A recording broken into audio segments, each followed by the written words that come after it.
This is Talk is Sheep, a podcast by the Wild Sheep Society of British Columbia. Come along as we take conversations that matter to you into the high alpine.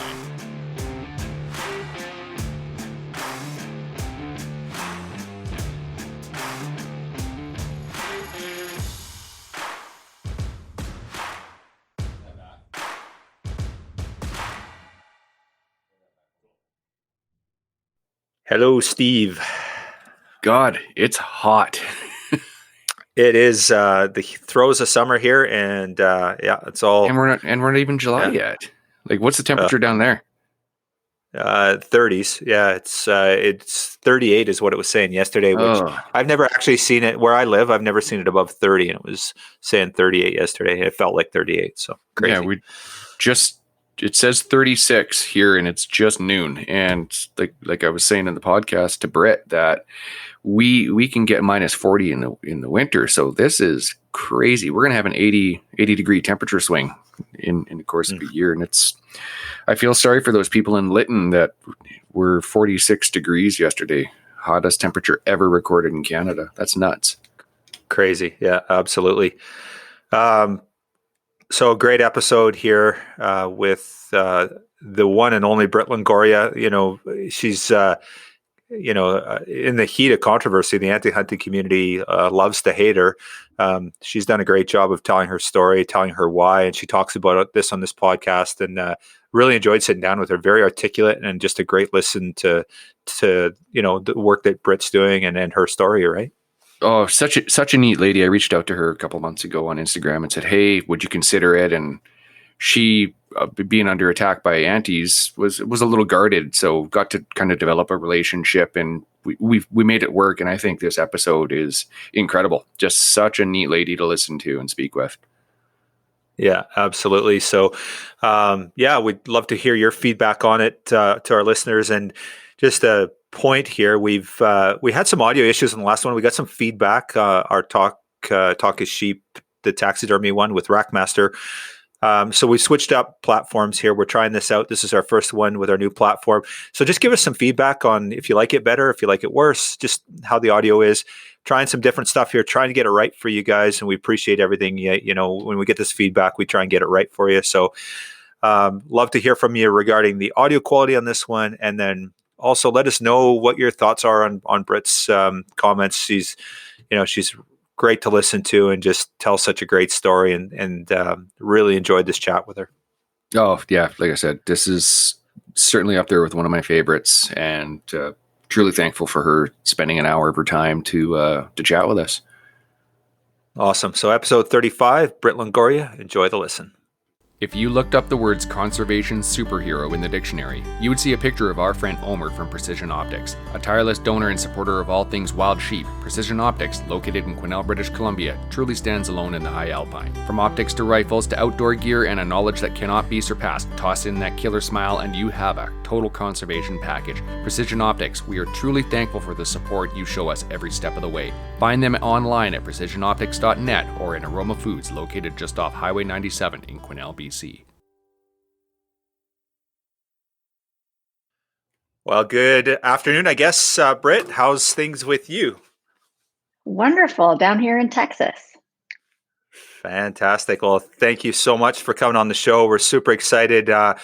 Steve and I are both huge fans. We've been following you, as have millions of others, but just a real honor to have you on Talk is Sheep. And we're really excited to dive deep today with a bunch of the things you do. You do such a great job in the conservation community, all the hard work you do there, and the legacy that your family's created. So we're really excited to touch in that.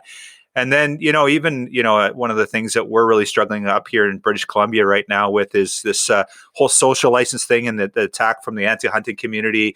And I guess, like it or not, you've kind of become that poster child. You've got this whole group of people that are kind of going after you, and you're really carrying a lot of weight for our community, and we're grateful for the work you're doing. I think you're doing a fantastic job of telling your story, and we'd really like to dive into that today and talk to you about your struggles and how you sort of ended up in that position, like it or not. So.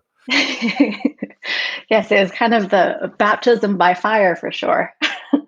Absolutely.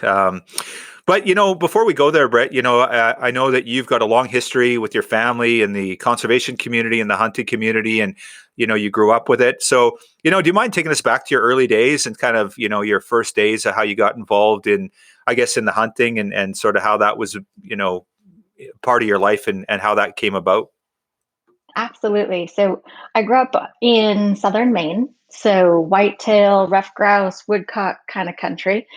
And my father, Joe Hosmer, would take me bird hunting, and that was really fun because it was social. It was generally warmer weather. It was watching the dogs work. Then he says, like, okay, I could do this. This is cool.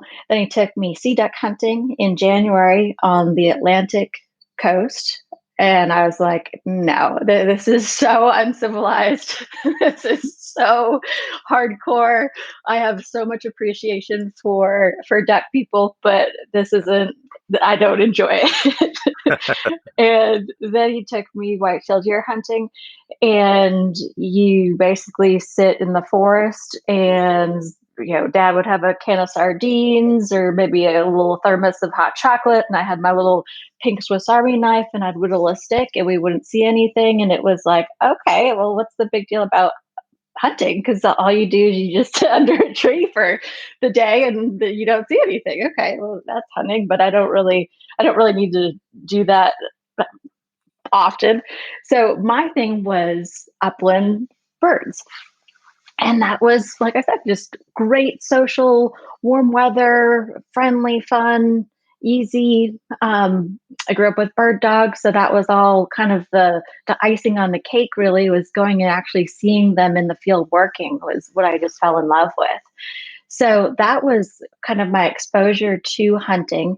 Dad would often invite me on some of his big game hunting adventures, and I was like, no, I'm gonna stick with birds. I don't want to shoot anything bigger than me. That was always my rule, and I was probably 10, 11, and that eliminated a lot of things, basically everything. So that was how I started hunting.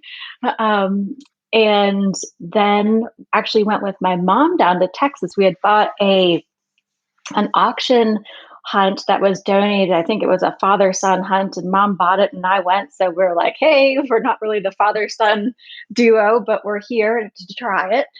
And we got our licenses, and we were both super nervous and, never had shot anything. And we went hunting actually at the YO Ranch, and I shot a black Hawaiian ram, and it felt kind of icky. Like it was like the thing was just standing there. It didn't even care that we were there. Like, to me, this is very odd.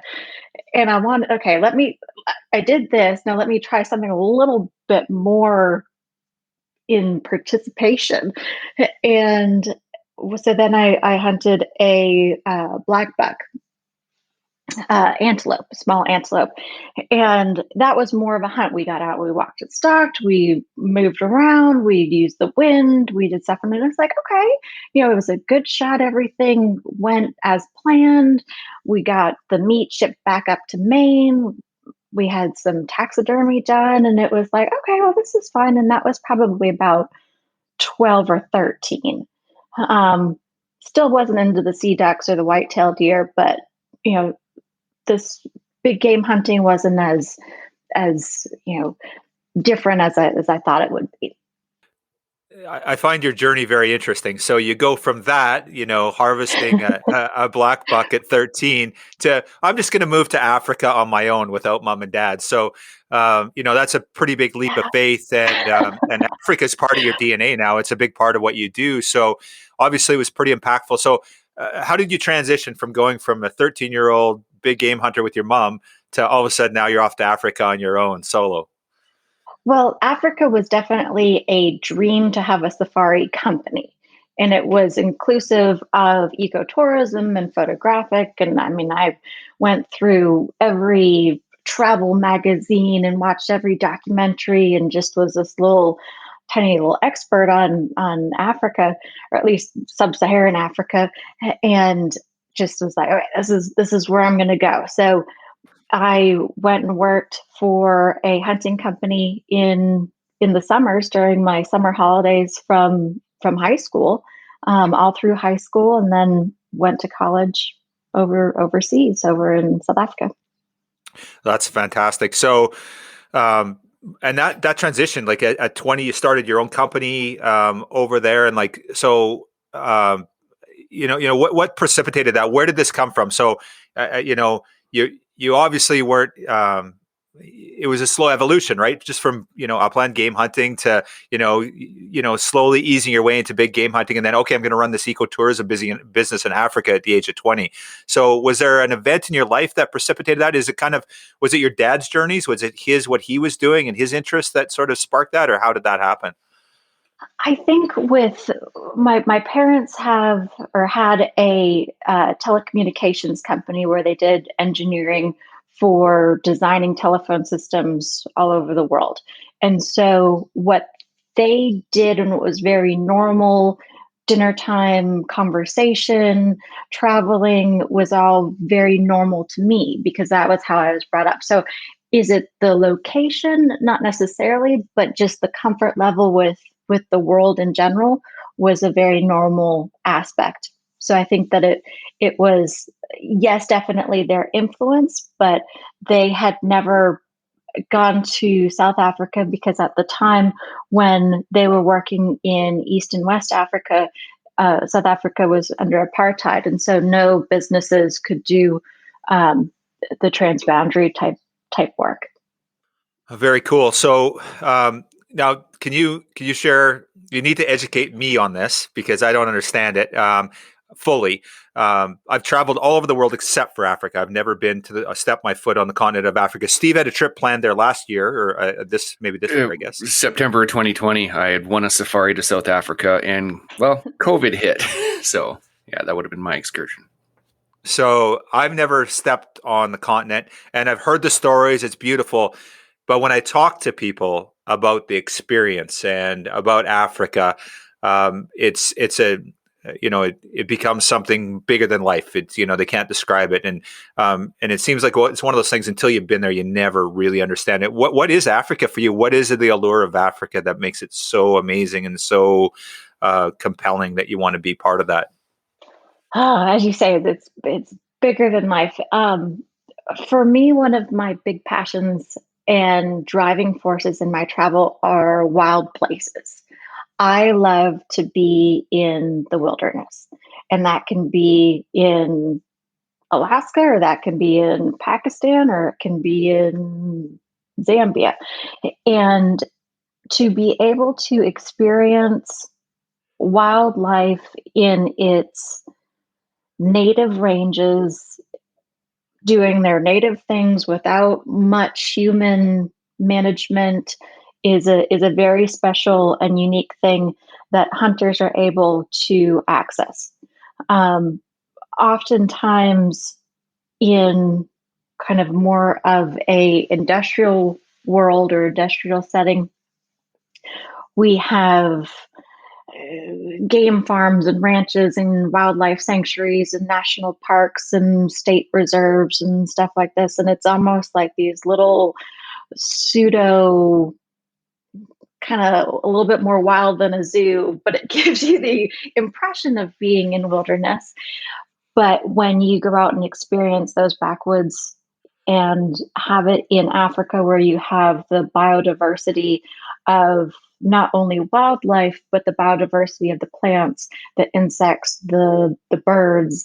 I mean, it's overwhelming to have all these elements layered upon each other, creating this overall experience. Fantastic. So, Britt, it's interesting. You talk about Africa there and you speak it with such reverence. And if you were to speak to the average human or even an anti-hunter and explain it like that, they'd be like, yeah, that's how I see it too. And I love it. And it's amazing. And, you talk about the biodiversity and I know you're very conscious about sustainability and, but all of a sudden the word hunting gets involved and we sort of start going sideways on this. So, and Africa is actually quite nuanced. It's very divisive, right? It's often associated with quote trophy hunting and that sort of thing. We get, I think, a bit of a pass in North America when we say, oh, it's for sustenance, right? But when we go to Africa and they see that experience, but as hunters, we do an amazing amount of great work for conservation in Africa, right? And there's a very compelling case there. Do you think we'll ever be able to tell that Africa story and have people understand it? Probably not the anti-hunting community, but I think even the general public has a hard time understanding it. I'm always trying to educate my friends on, in Africa in particular, right? They can kind of get their head around North America, but when you start talking Africa, you start losing people. How do we do a better job of telling that story? And I know you're dealing with this almost daily. So what are your thoughts on that? No, it's actually a very interesting paradigm where you have North American hunters that I think it's 80 or 85% are totally fine with hunting as long as it's for filling the freezer. And then when you use the word trophy, it automatically switches this concept that it's a negative. And what the anti-hunting community has done an incredibly great job at is weaponizing our own vocabulary. Mm. So we can, as hunters, say, okay, there's really no black and white of who hunters are in certain silos. I mean, you can have someone who's a meat hunter that you walk into their living room and they have taxidermy up. And you're like, oh, well, I thought you were a meat hunter. And you're like, well, wait a second. No, well, this was the first year I shot with my Uncle Bob, and this is really special because X, Y, Z, da, da, da. And it's like, hey, that's awesome. That's great. And so when someone blocks themselves into like I said, these silos, it creates external friction with all these other groups. So it goes into the whole thing of, traditional archery versus crossbow versus, running with hounds versus baiting versus trapping, blah, blah, blah. It's like, oh my gosh, people, just relax. And it's the same thing with hunting overseas. People get wound up with the concept of how much it costs, that, oh, okay, well, then they're just affluent people. They must be SOBs and whatever. Or it gets into the concept of, okay, well, they're just going to fill their trophy room. Well, I haven't collected taxidermy for about 7 or 8 years now. So you go down these cycles of, you can't define any of us based on our own individual motivations. So, for instance, when I talk about hunting from a conservation perspective, you have the ability to tangibly implicate the impact from a hunter. So we just got back from Senegal, which is a little tiny country in West Africa. If you think of kind of the Horn of Africa, it's right in the center. It is about 12 million people, and about 8 million of the people live on the coast in Dakar. So you fly into Dakar, and Dakar, people would probably even recognize that name from like the Paris-Dakar races and stuff like that. Mm-hmm. Other regional fun activities. So you fly into Dakar, and you get picked up at the airport, and you're driving for about 3.5 hours out to a game reserve. Now, the game reserve is owned by the government with a private partnership with private investors and individuals running and managing the tourism aspect. And on your way, all you're seeing is dirt and baobab trees. Now, baobab trees are these incredibly large, almost spongy looking trees that look like they're planted upside down with like the roots are sticking up. I mean, they're just like a Jurassic Park kind of looking tree. And so if you imagine these trees that are probably 3 times the height of your house and about as wide as, you know, a car, maybe 2 or 3 cars, with nothing but dirt for literally probably 2 hours. That's the impact of human population. So you're driving from the city into more rural areas, and things are a little bit sparser, and you kind of get into more of the villages, and you see all these cows and goats crossing the road and stuff, and then you literally cross into the national park, and it's a different world. There's, like I was saying, the biodiversity. You see the different trees, you see the different grasses, the different plants, the different animals. You have all these things, but it is within a man-made boundary to protect it. And what they do is they offer 2 hunting permits per year for the western giant eland, which is very similar to the Lord Derby eland, which is one of the largest antelope in the world. And their deal is that they have a low season of photographic safaris. So they essentially shut down the lodge for about a week, twice a year, and have a hunting safari take place. Beautiful lodge, great food, fabulous accommodations, and you're hunting essentially in a park. I mean, not like a park like a zoo, but it's a national park. And you are able, after the safari, to create the revenue in one, let's say, 4 or 5 day period, the same amount of revenue that's generated over 4 months with photographic safaris.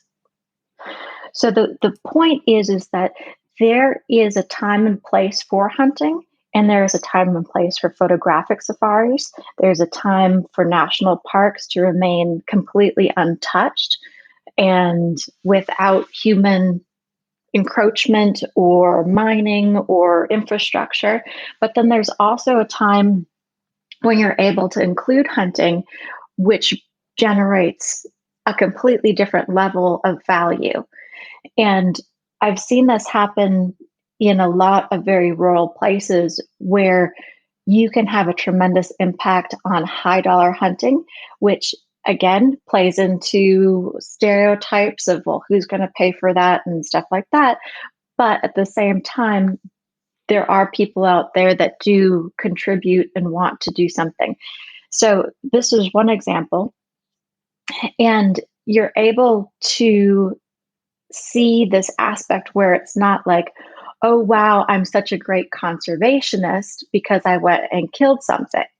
That's what is often kind of the taglines on social media stuff when the antis come after any of us, that it's like, well, how can you be a conservationist? And it's like, the terminology is that hunting is land conservation. When a hunter goes and utilizes an area for hunting, they don't need paved roads. They don't need air-conditioned accommodations. They don't need the types of things that are required by the general public that enjoy photographic safaris. It's, like I said, it's a balance. It's between both. But there is a time and place for hunting that truly supports the concept of land conservation and keeping wilderness wild.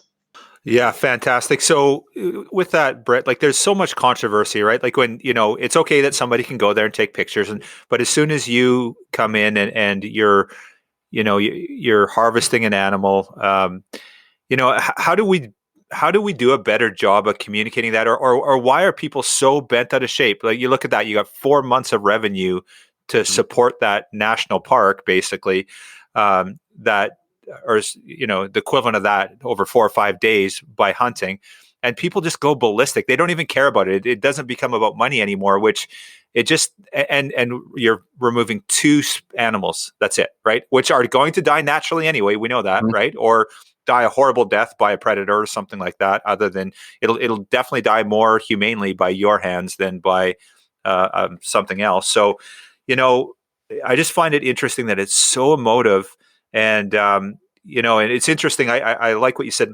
Hunting is land conservation. We've always kind of got beat up where we say hunting is conservation, right?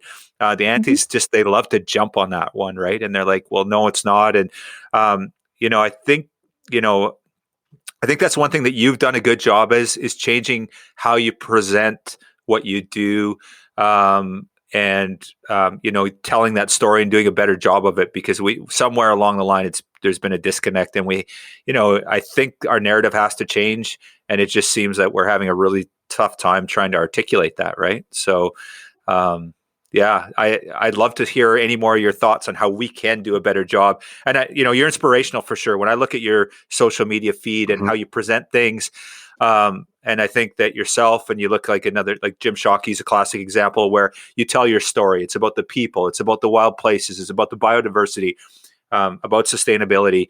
It's very rarely about the kill, right? And when you do present that, you do it in such a fantastic way. And I think we as hunters, we need to start doing a better job of that. Do you have any tips or suggestions or input on how we can do a better job on that? Well, I think that if we start by looking at the root of how we communicate, oftentimes when we're communicating to someone who is a non-hunter, that we're immediately on the defensive. We have a point that we're going to justify with facts and figures why we're right. We can talk about, hey, the revenue from the past 4 days is better than this, and it provides meat here and jobs there, and da da da da. But all of those reasons that are all very valid and great are not why I go hunting. And if we can step back from justifying with facts and figures with the black and white and start justifying with our emotions, we're going to be able to speak more clearly to people that are coming at us from an emotional perspective. Because there's always an element. I tell a story that, I'm married, so I'm allowed to.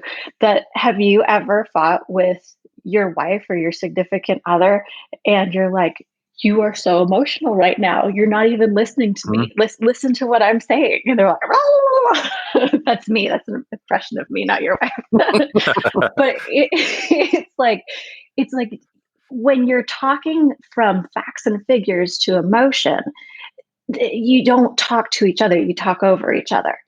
But if you come at the conversation from the perspective of the other person, then you're able to talk on the same level. So, for instance, I might be super emotional about a situation that I'm telling my husband, Ricardo, all this stuff. And if he's black and white with me, it's going to wind me up even more. And it's going to feel like, oh, well, he's not listening to me. He doesn't get this. This is why. And then there is the key to the whole conversation, is understanding the why. And that was one of my big aha moments when everything went wild with my leopard photo, that it was getting picked up by international media and California, Hollywood, and it just went around the world, and it still pops up every now and then. Was that after about a week of just this overwhelming bombardment of hatred and death threats and just disgusting commentary, that I understood what they were asking. That the question that they were asking wasn't about me as an individual, that they didn't know Britt Longoria. They didn't know anything to do with the hunt or anything like that. That they were projecting their conversation onto this image. And in fact, they were asking why. Why are you smiling in this photo? Why did you go and spend the money to travel overseas to go hunt a leopard? why did you hunt? I mean, on and on and on.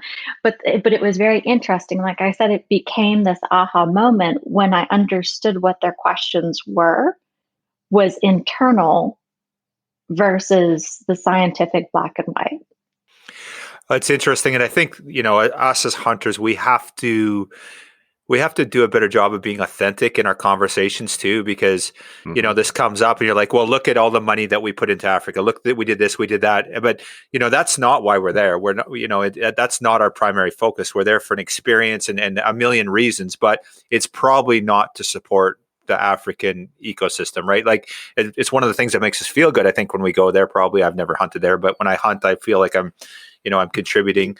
But when we have these conversations with anti-hunters and we try and justify it with just science and facts and figures, which support what we do, we're not being genuine on what we're doing, right? That's not why we're doing it. It's not, we're not altruists. We're doing it because we're passionate about it. We love it. 100 other reasons, right? So, you've heard for me sure. say, And go ahead. Yeah, you've heard me say it many times, Kyle, over the years that the best hunting trips I've ever had, I've never even reached for my rifle. It's always about the memories and the experience and the conversation and connecting with the landscape. And even wrote an article about it where we some friends of ours and we all went out and we saw a great big black bear 6 a.m. and we all went, yeah, cool, neat. And we were just having a conversation. We went out for 10, 12 hours and never even reached for the rifles once. It was all about what we were hunting for that day was not an animal, right? And it's just that sort of thing that we can't even articulate. And we try on One Campfire, as you know, that we try and show that connection and the emotional side without getting into the facts and figures, because you said it perfectly, that it doesn't matter when your conversation's here and theirs is down here. You're never, ever going to meet in the middle. So no, I love the way you said that. Well, I mean, think about last time you were around a campfire, even if it was just in your backyard. And think about the quality of conversation and laughter and fun and connectedness you had at that moment. Yes, we're able to connect on those types of levels in outdoor situations without hunting. But what's very, very unique about hunting is the ability to access a primal element that is almost spiritual in what we do. When we meet a hunting guide for the first time, or you go hunting with a new hunting buddy, you develop a relationship and a rapport with them so much faster than you would if you were at a soccer game or you were out walking in the park. It is a different type of experience that when someone says, oh, we'll go hiking or go fly fishing or go do something like that. Yeah, okay, that's fun.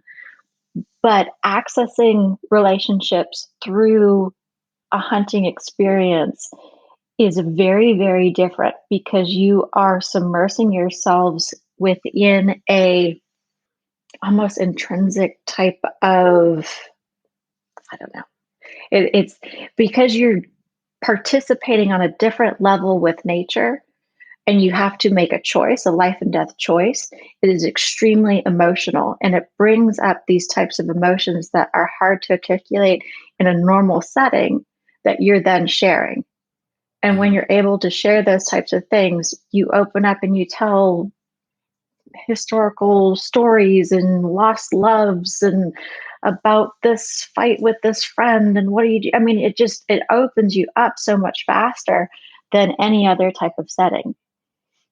No, it really does. And that I think that's another part of the disconnect that people that hunters have with the non-hunters. Well, not so much the non-hunter, but the anti-hunter, is that hunters realize that we're a part of nature. And as such, we have an impact on the landscape. And the anti-hunters seem to forget that. And even if you're vegetarian, vegan, pescatarian, in order for us to live, something has to die. And I don't know if it's a willful ignorance or if it's just something that they don't want to reconcile within themselves, that they don't want to come to terms that they're killing something. And hunters are we're not so much okay with it, but we understand it a little better, I think. Well, and I think that that's the whole thing that you just said, that it's not so much that we're okay with it, but that we're okay with that timing of when it does take place. Mm-hmm. And to understand the impact and the severity of when we decide to pull a trigger or release an arrow, that there's a life on the other side of it. That's right. And those are the moments that we as hunters don't really talk about it because it's private. I mean, that's one of the most sacred moments that we have. And within the hunting community is so male dominated that we as a culture, that's not something that we're brought up to talk about. And not that it's bad or anything like that, but just emotionally, that's not something that's normal. And when you start to take a look at things from a cultural level, when you ask someone, oh, well, do you have a problem with an indigenous person hunting? Well, what if it's not for meat? What if it's for something spiritual or ceremonial or something like that? The answer 100% of the time is no, absolutely. That's part of their culture. And that's the whole thing, is that we've lost our culture to be able to tell our stories of what we do. Yeah, that's the scary part, right? And trying to claw that back is the hard part, and the hill we're up against these days. So there's a few things I want to jump into now, Britt, and specifically, you touched on it before, your leopard controversy. So in 2018, for our listeners, you had a online event, I guess you could call it, incident, or basically around your Instagram photo. Well, no, it wasn't even Instagram. No. Tell a story for us about the leopard, on what happened, and how that, how it came to be, and then the outcome of it, if you could, for us, please. Absolutely. So, as you said, in September of 2018, my leopard photo got swiped from the Safari Club International online record book. At that time, I had one private Instagram account where it was just family photos, and it was probably 100 followers or something like that. I mean, just literally friends. And it was overwhelming to have a photo literally stolen that wasn't meant to be shared outside of the hunting community to go viral. So it went literally all over the world within a matter of a day or so. And it was just a firestorm of hatred and just overwhelming, absolutely overwhelming. So after, I guess it was maybe about 4 or 5 months after that happened, I decided, you know what, this is kind of like I was saying, that with this aha moment where I understood that this wasn't about me as an individual, that I said, wait a second, I want to tell my story. I want to tell my story as an individual. Then you can judge me. Then you can hate me. But let me tell you about it first, rather than just being judged on a photo and then having a narrative created around it that was so convoluted from reality. So that's when I found that I could articulate what I felt emotionally, internally, along the journey of hunting, as a collective experience. With that, I find this really interesting. I see this often, and I'd like to hear your perspective on it. It seems like the women in our community, who are a minority in the hunting community, so it's a male-dominated, pursuit or pastime or hobby or sport, whatever terminology you want to use. But I find that it's most emotive in the anti-hunting community when it's a pretty woman in front of an animal, and it just evokes this emotion. So can you talk to that a little bit? Does gender influence it? It seems to me on the surface, maybe I'm just seeing, events like yours blow up. Maybe it's just, I see it with men, but it seems to be more surrounded on the incident, like a Cecil incident or, something like that. It's not so much driven by the gender of the individual. And it seems like, women get the worst hate, it seems to me. Do you find that's the case? And if so, why is that? Um, Basically, in the 1970s, there was a major feminine movement, and there was one sect of the feminine group called ecofeminists, and they essentially help to define the narrative of who is allowed to hunt and when they're allowed to hunt. And that trickles through to a lot of our stereotypes and our branding of when it's okay and when it's not okay.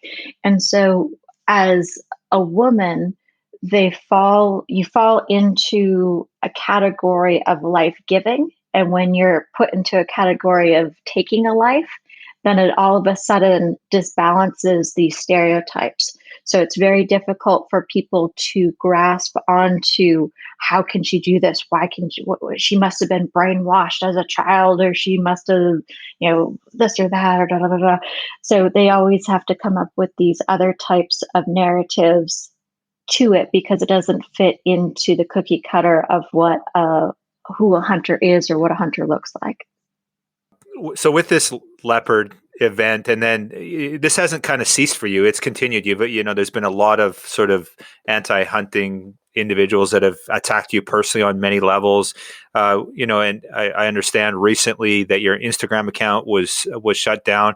Are you getting through to people? Are you telling your story better? You said, "Let me tell my story, then you can hate me." And have you told that story? Have you done a good job of that? And or is it still a big issue? Well, I think I'm telling it well if they're going to shut me down. Yeah, absolutely. Someone You're a threat, right? wants to keep me quiet. Yeah, That picture is No, still but circulating. Oh, it is. They're using it to sell these stop trophy hunting T-shirts or something. T-shirts. Yeah, I was like, hey, I should get a percentage of that. Yeah, I sent you a picture last week or something. I'm like, oh, here it is again. So it rallied the troops. Hello. Yeah, exactly. No, it is an ongoing thing, and it's also puts me in a position where other people who are getting bullied or having questions or how do I answer this reach out to me. And I love it because I can help them with their own narrative of what do they say or what do they do when this happens. So it's been definitely a learning experience, and I'm ever fine tuning my own personal why. And I think that what's interesting about Instagram is that it's so visual that your image has to do a lot of the speaking. And when you have a good image, the story comes naturally, that people will pause and actually read it. But a lot of what you see can be like clickbait, and that's disappointing on a lot of the different hunting personalities and stuff. That there's not the meat to it, that there's just the branding or just the selling of t-shirts or whatever. for sure. So, Britt, you've done a great job. You do a great job of articulating your why. Not all of us are quite as talented as you. And in fact, I've heard stories where guys are, the hunting community is like, oh, I don't post pictures anymore on, I don't any like any trophy shots or anything like that. I've stopped that. How's your feeling on that? Like, and I've heard people say we as hunters should never ever post another, grip and grin again ever. I've heard that story, right? And then on the flip side, I see you do that, and you do a fantastic job of telling a story around it and really creating the narrative, and so many other pictures as well. So, what's your feeling? Are we doing a disservice by posting? Should we not be? Is that something we as a community should visit? What are your thoughts on that?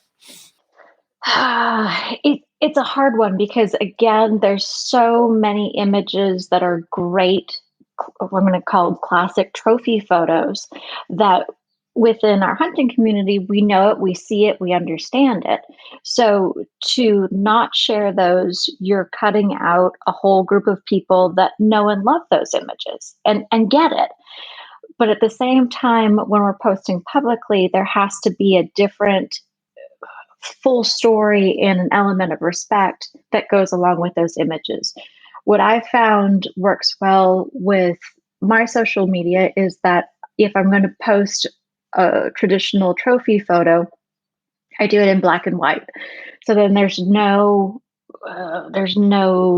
blood, or there's no anything that is overwhelming the image away from just the story of the moment and kind of the post hunt traditions that go along with it. Um, then I also post my what I call honor the hunt style photos, where it's more a little bit more condensed, where you have the animal, the hunter, and a little bit of story tied into it. Um, and I find that, for instance, on social media, those photos don't do as well as the trophy photos.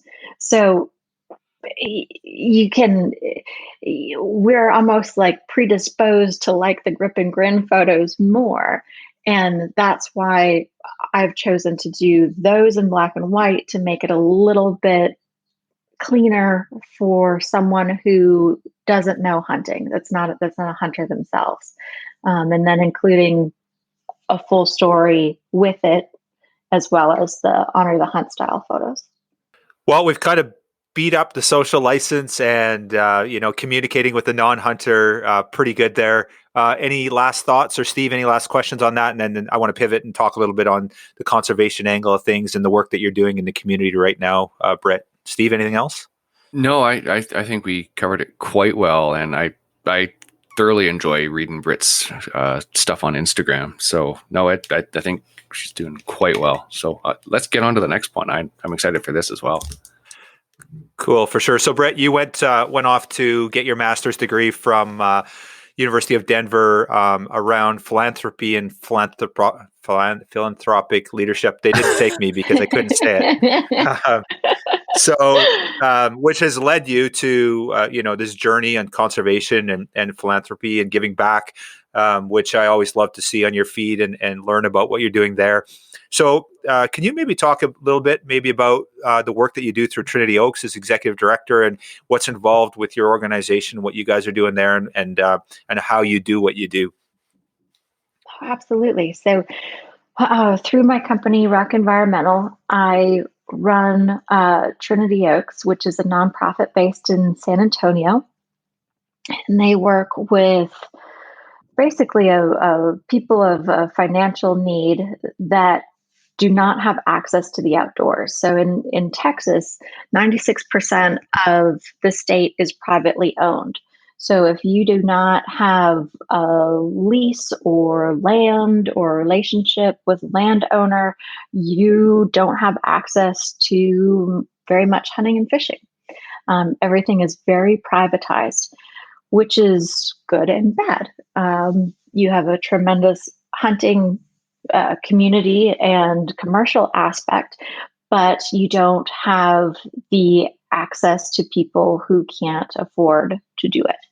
So with Trinity Oaks, we bring veterans, first responders, terminally ill, underprivileged youth, anyone and everyone who needs outdoor experiences and could benefit from it, 100% free of charge. So that's how Trinity Oaks works, is again tying into the emotional internal sides of the outdoors through active participation, creates these opportunities that are healing and life-changing for so many people.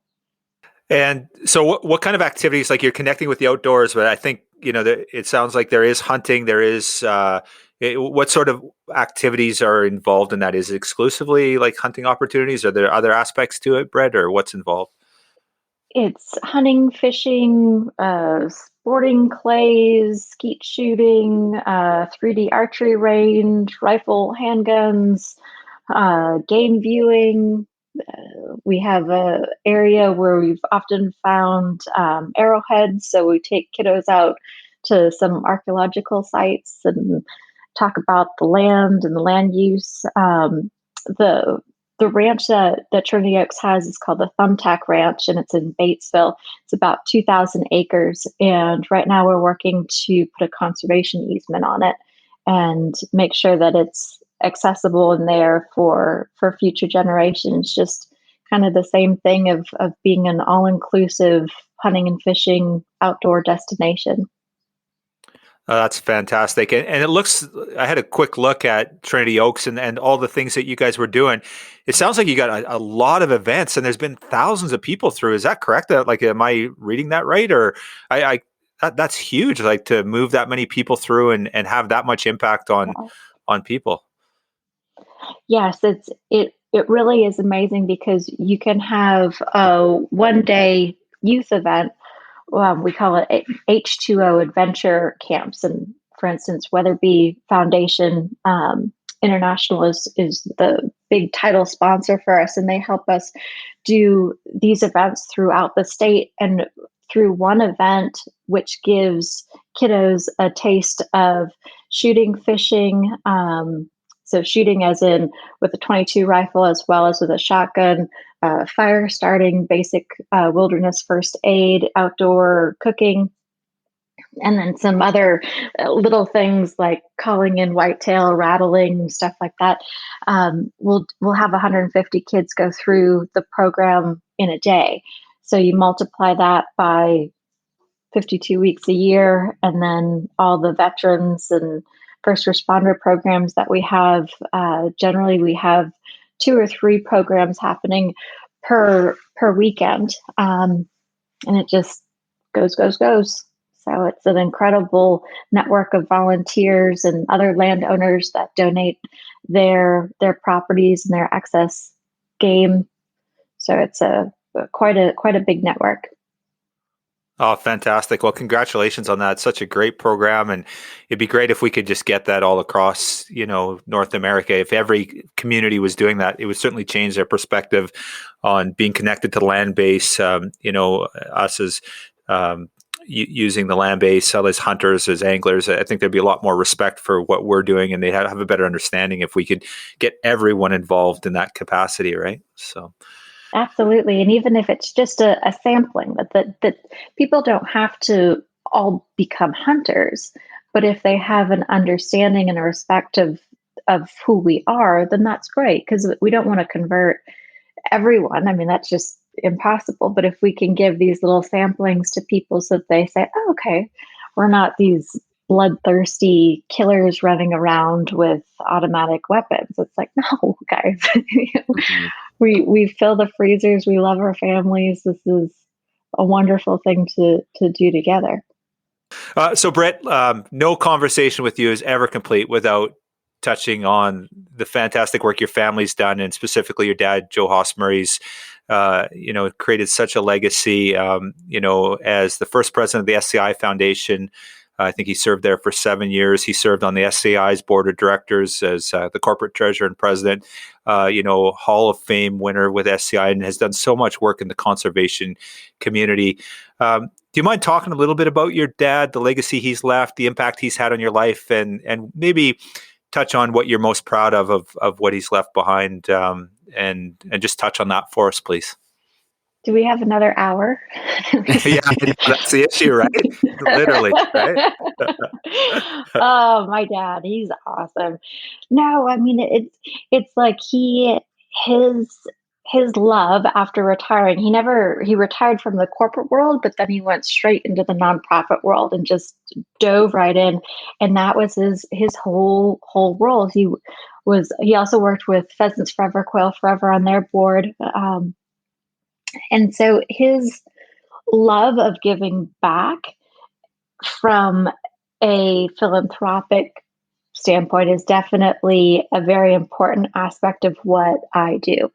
And to be able to love what you do for work and have it not feel at all like work is also wonderful. So for what Dad did with,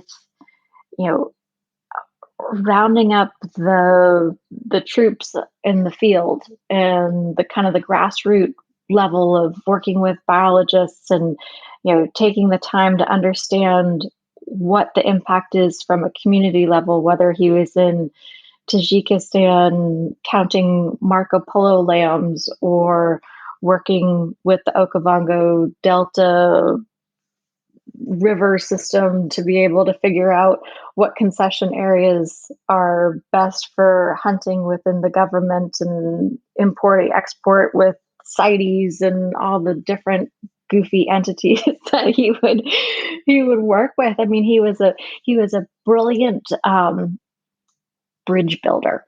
You know, that he could have an in-depth conversation with a tribal leader or with a aristocratic European family. You know, so it was something where I really admired his ability to be received well wherever he was. That's fantastic. So, what would you say for you?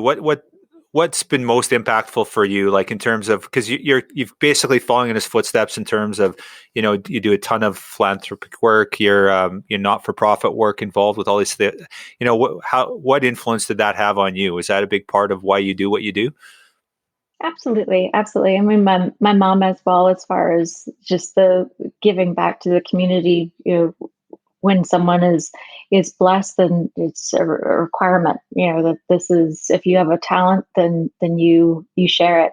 So for Dad, absolutely, that his biggest, I think, impact was just being that custodian, that shepherd of wild places, and understanding that there needs to be a balance and a voice for our lifestyle. It's just good to see that he's also, you know, he's had such an impact, but he's also being recognized as having that impact, right? You know, he's touched so many people, and you know, there's a hole out there in the universe with him, you know, no longer with us, and we just see so much of him being honored and recognized, and just we love seeing that, you know, what you're doing to keep, you know, his memory and legacy alive, and to continue that work as well, Brett. So. I thought it was, thank you. I thought it was great this morning. Your Instagram story. It looks like you came to say hello. Oh my That was goodness! crazy. Did you see that? I did. That was There. nuts. Okay, so Papa Joe has this big white mustache, and I'm walking around, and there's like this little piece of litter in our kitchen on the floor, and I pick it up, and it's literally the shape of a mustache, and it was like some funky little cutting from within a shopping bag, like a grocery store plastic bag that must have got cut funny and then like fluttered out, and I was like, "Hey, Dad, Yeah, that was how you nuts. doing?" That was nuts. I So knew we were wild.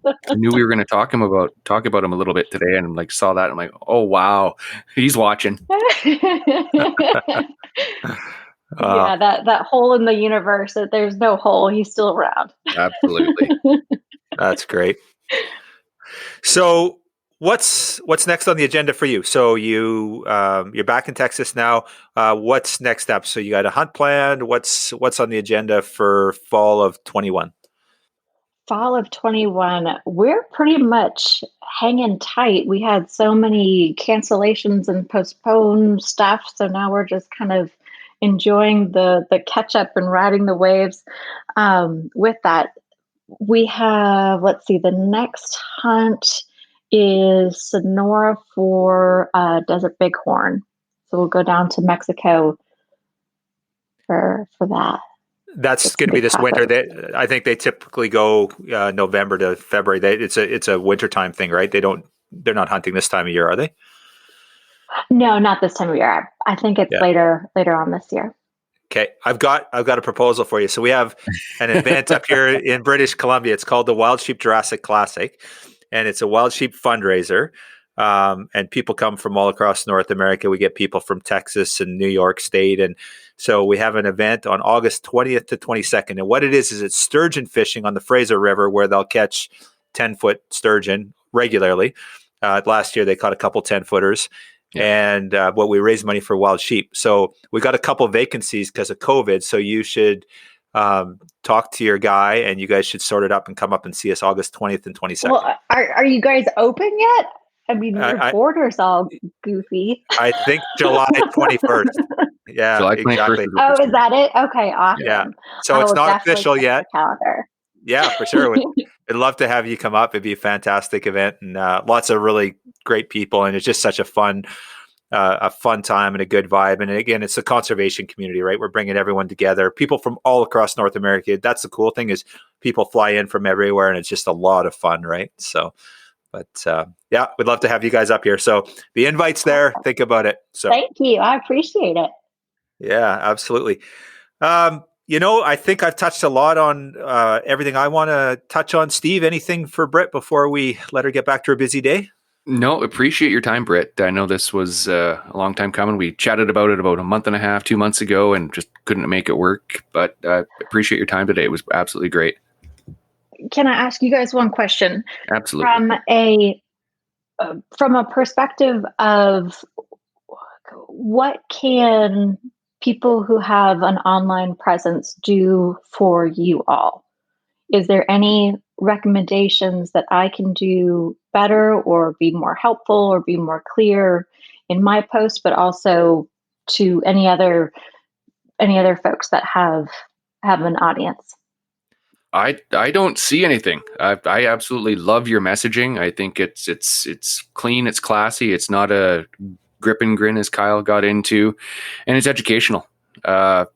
You don't get into the I know you are, but what am I battles that some people do, and it's great. I really, really love it, and yeah, just keep doing what you're doing. Yeah, we certainly appreciate it, Britt. Everything, and the support you've lent One Campfire, and the shout outs you've done with our Act Now campaign and that sort of stuff. It's been we're really grateful for that, and we just appreciate all you're doing. And I think if we're all doing what you could do in terms of influence in the world, we'd be in a better place. We wouldn't be having these issues that we have every day here. So, yeah, thank you. Thank you, and please reach out to me if there's any other things that I can help promote internally with conservation or hunters' rights, or anything that makes sense to be able to help get the word out. Awesome, Brett. Well, thanks again. Have a wonderful day, and just appreciate all you do. Thank you. Thanks, guys. Have a great afternoon.